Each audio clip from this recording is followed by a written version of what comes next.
Charging connector. क्या मेरे भाई लोग, चार्जिंग कनेक्टर पे 5 लाइनें आती हैं। कितनी आती हैं? 5 लाइन में से अगर मैं बात करूं तो सबसे पहले पैड का नाम होता है वी बस। क्या होता है? दूसरे पैड का जो नाम होता है वो होता है डाटा माइनस। क्या होता है?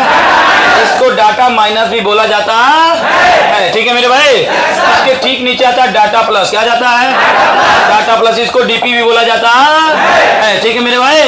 इसके बाद आता है आईडी। क्या जाता है? आईडी का काम होता है आइडेंटिफिकेशन का। किसका होता है? हम लोग ओटीजी का यूज करते हैं ना, तो इसके काम में आता है कौन सा लाइन, और इसके बाद क्या आ जाता है हमारा ग्राउंड। ठीक है मेरे भाई। अब बात करते हैं वी बस की। किसकी बात करते हैं? वी बस की लाइन में ना 5 वोल्टेज चलते हैं। कितने चलते हैं? डाटा माइनस की बात करूं तो ये जो लाइन्स है डाटा माइनस और डाटा प्लस की, ठीक है मेरे भाई, ये डाटा को ट्रांसफर करने के लिए आते हैं। समझ में आ रहा मेरे भाई।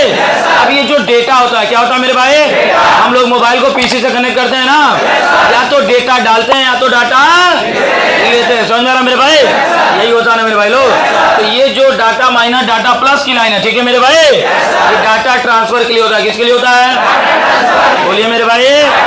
अब देखो यहाँ पे अगर ये लाइन खराब हो जाए, क्या हो जाए, तो मेरे भाई आपका जो मोबाइल है पीसी से कनेक्ट समझ में नहीं आ रहा है।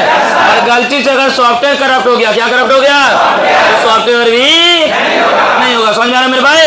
तो इन लाइनों को कैसे चेक करते हैं, सारी चीजों को देखेंगे। समझ में आ रहा है? क्लियर है यहाँ पे?